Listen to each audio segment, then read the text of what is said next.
Hey GlamFam, good morning. Today we're going to be talking about a product line that I recently shared with you, and let's just dive in. I just realized I said good morning and you might be watching it some other time of day, so good whatever it is that you're watching. Let me adjust my camera. Today we're going to be talking more in depth about the Cream of Nature Pure Honey line. It helps if you've got the labels facing the screen.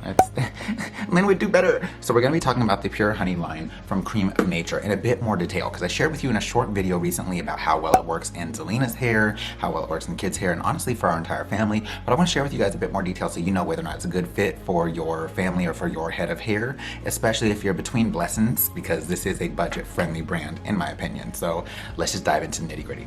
So I did go ahead and stop by Walmart just to see what the regular price is on this, because baby, I was able to catch it on a sale from a local beauty supply store for $3. Holy ghost, won't he do this? Showed about Coco, should about a Hyundai. And it saved me a ton of money, except on the conditioner, which I had to get from Walgreens, and they had it was significantly more expensive at Walgreens. Don't buy it from there if you end up having to get it. At Walgreens, this was $7 and something, and at Walmart, it was $5 and something. And Walgreens, y'all playing with my pocketbook. And if there's two places you don't play with me, it's my kids and my pocketbook. Don't play. I wanted to share with you guys a bit more about this line, its ingredients, and what you could expect from it if you decide to use it. I will come right off the bat and say that it does contain coconut oil. So if you are one that has sensitivities to coconut oil, things like that, you're gonna find that it doesn't work as well for your hair type because of the fact that it does contain coconut oil in there. So if you're one of those that is coconut oil or coconut sensitive, it's automatically going to cut it out for you. It does have several different ingredients that are really nice for moisture and humectants, all that in there, withdrawing moisture into the hair. This does contain silicone, which if you've been on my channel any amount of time, you know that I am not opposed to silicone. I'm totally fine with it as a stylist who is natural, as a stylist who does natural hair, and as someone who literally, like, my kids are natural, everything. I'm totally okay with silicone. It washes out. I know YouTube streets have been telling you something totally different, but it washes out. And even if you have buildup on the hair, a clarifying treatment will take care of it. It pulls all of that off. So don't stress yourself about something like that, because those same people that are doing that are the same ones that are going around and putting super heavy butters and things like that on their hair, or putting waxes on their hair that are just as heavy and weighing down the hair. And you still have to go through the same measures to remove those that you do to remove heavy silicone. So take it with a grain of salt. Love them anyway, and let's just keep it moving. The shampoo, to me, it's very rich and moisturizing in terms of lather. I did expect a little bit more detangling from it, but it does do a really good job without making your hair feel stripped or anything like that. It does advertise having pure honey, rich coconut oil, and creamy shea butter. So let's see where that is on the list, and that way we can determine whether that's actually a more active ingredient, probably not, or a marketing ingredient, which is more likely. We'll have to talk about all of that on a different video more in depth. I'll probably discuss it briefly here. Okay, so about halfway down the list, we have honey and coconut oil and shea butter. It's like right in the middle of the product list, so it might be of a slightly higher concentration. But before we ever get to that, we have panthenol and glycerin, both of which are known for their conditioning and moisturizing qualities. So, well, glycerin's not a moisturizer. Glycerin is a humectant. So yeah, but what a humectant's job is to draw moisture out of the hair, or out of the air and into the hair. So that's what the deal is with that. Let's go ahead and move on to the conditioner. Now, the conditioner is extremely thick. Like, you're gonna give yourself an arm workout shaking this stuff down. Most of the products, with the exception of the shampoo, have been rather thick, which is something that I like about it, but it can make it a little bit more difficult to spread, especially if you have really thirsty, high density hair. It makes it a lot harder for the product to spread throughout that hair. So just something to keep in mind. In terms of ingredients on this one, so there was one ingredient in here that really concerned me when I saw it in the conditioner, and that was isopropyl alcohol. It's followed up immediately by acetyl alcohol, and I'd like to kind of discuss what that's for. And I actually had to reach out to one of my fellow YouTubers that I really like and respect here on the platform, because she's a cosmetic chemist. She is she's a Black female cosmetic chemist. I absolutely love her content because she talks about things from the perspective of a chemist and what goes into those different products that you're using on your hair. I definitely recommend checking her out if you're looking to learn more about products, their ingredients, things like that. She has great content on her channel. Her name is Tanya, but her channel name is Curly Chemistry. So the isopropyl alcohol, I reached out to her and I was like, why on earth would they put that in a moisturizing product like this, like what would it be in here for? Because I have a hard time understanding why it's in there. So she told me that often in the cosmetics industry, when they are needing to dissolve certain ingredients, they will use isopropyl alcohol as a solvent. Now what that means is it helps to dissolve certain solids, things like that, so they can be constituted or added in with, emulsified with your formulation without them making it clumpy, lumpy, or without not really mixing well with it. Now the reason why a lot of brands that are on the less expensive side might use isopropyl alcohol in small amounts to do that is so that way they can kind of keep the cost down, because it is a lesser cost ingredient. That being said, she did advise me that with this, that it's usually in such a small amount that you don't see the negative impact of it, because isopropyl alcohol is a drying alcohol. You have other conditioning qualities in there that are at much higher regard that allow you to cancel out the actions of that isopropyl alcohol, but still allows it to effectively do its job in acting as a solvent for the formula. So I appreciate her breaking that down for me, because I was like, hold up, wait a minute, because baby, I need you to respect these tresses and these edges. Now this one does have silicone in it as well. It does have your coconut oil. It has silk amino acids in there, which I absolutely love.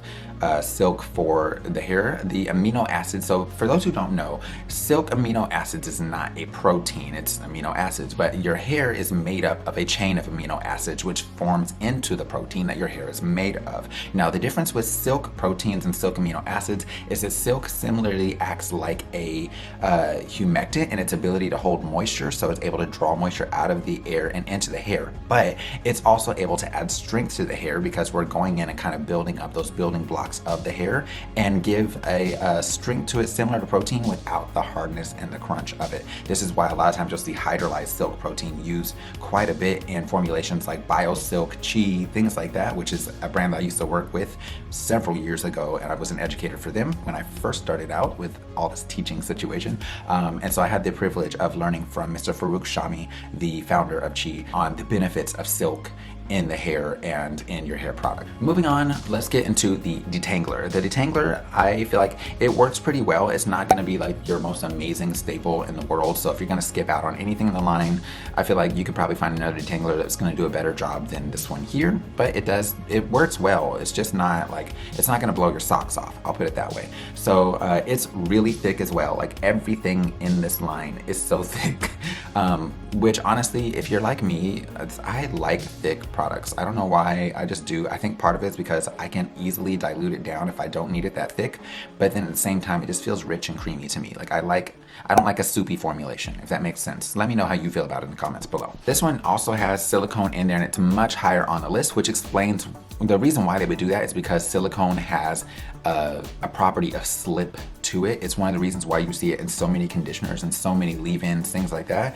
is because of the fact that it has that quality, and it also helps to deliver shine to the hair. So the shine that you're getting can sometimes be superficial, but at the same time, it's also helping to detangle. And if you have naturally curly hair, you want some slip on that hair in general, because naturally curly hair or coily or kinky hair is more prone to tangling, knotting, and matting, just due to the nature of our strands. That's likely why they have it at such a high percentage in this product here. Of course, you've got your key ingredients that you're seeing in everything else. Silk amino acids in this one too, much further down the list.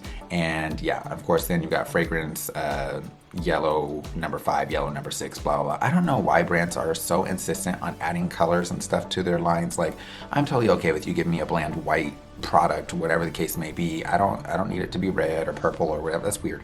But whatever, that's for a whole separate video. This one here is the curl activator. I absolutely love this one for my hair, for my girl's hair, all of that. And there's a couple of reasons why I feel like I enjoy it. Now I will say, if you live up north in extremely cold environments, this one may not work as well for you because it has a high percentage of glycerin in it. Now if you remember earlier, I told you that glycerin is a humectant. Its job is to draw moisture out of the air and into the hair. Well, if there's no moisture in the air, then it's not really benefiting the hair as much, because now it's drawing moisture from the nearest source, which is the hair. So usually if you followed me any amount of time and you've watched any of my winter routine videos, I'll typically tell you to go ahead and take glycerin out of your routine in the winter if you live somewhere like up north, things like that, where there's just no humidity. I live in Texas. It gets Texas cold here, which is like 50 degrees, 40 degrees, sometimes 30s, but under 50, and we're dying anyway. Like, look at this moisture, you guys. Like, this movement, holy ghost. won't he do it? We got water, we got glycerin. From there, we got, let's see here, butylene glycol, cetyl alcohol, cetyl alcohol. So mind you, cetyl alcohol and cetyl alcohol have both moisturizing properties, and then of course you're able to use it as an emulsifier, which holds together your oils and your waters, things like that. Again, if you'd like to learn more about things like this, I definitely recommend checking out Curly Chemistry here on YouTube. I'll put her link down in my description box below. Got some isopropyl alcohol down at the bottom of the list on this as well, and citric acid, which is likely used to adjust the pH of the product in this instance, because your hair is naturally a 4.5 to 5.5 on the pH scale. And if you have something that's of elevated pH, you'll notice that it opens up the cuticles a bit more and it makes your hair more prone to tangling. So if we want less tangling, more slip, things like that, we want to use things of a lower pH balance to bring that hair to where it should be naturally, to close those cuticles down so your hair's not catching and knotting. This is part of the reason why high porosity hair tends to tangle so badly and mat so easily, because the cuticles are always wide open and they catch on each other.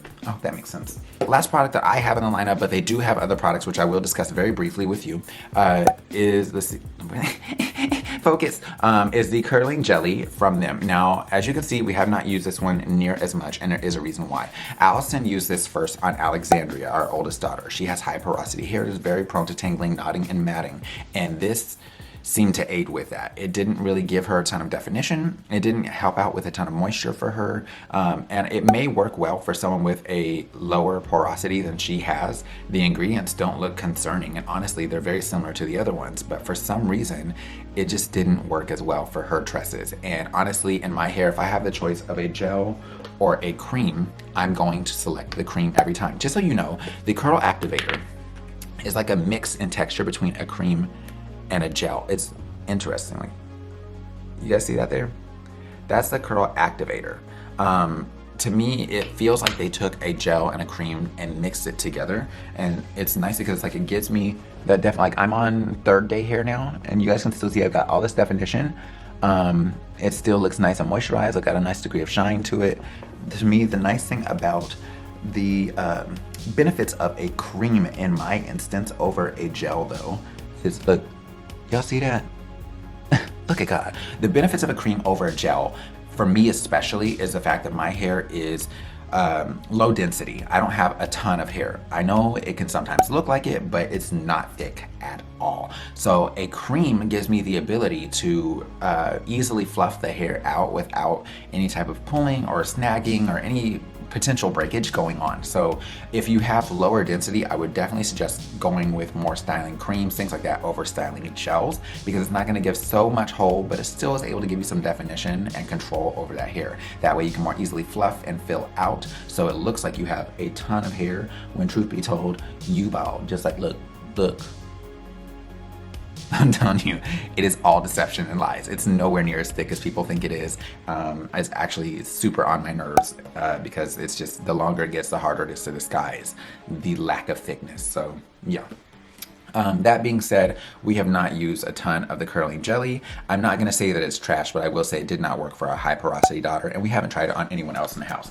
Now, I have had quite a few people ask me on the last video if this line would work for 4C hair, and no one in our house is 4C. Zan is a mix of type 4 and type 2 hair, so she would be the closest to that. And I will say the shampoo, the conditioner, the detangler, and the curl activator work really well for her. I have had a few different people in the comments of my last video where I discussed this that R4C say that they absolutely love the twisting cream within the line. They said it gave them a nice rich moisture that lasted for days, and that was even from some of my 4C naturals that are high porosity. So if you're one that needed to know more about that, that's the information I have to give you regarding that. They did have one more product in the line, which I believe was a mask. I have not tried that one, so I honestly don't have any information to give to you, but being as though I have tried majority of the rest of the line, I'm impressed, so I'm not gonna knock that. I would say if you're interested in it, you can give it a chance, especially if you're between Blessings and your regular brand is a bit higher than what this brand would be.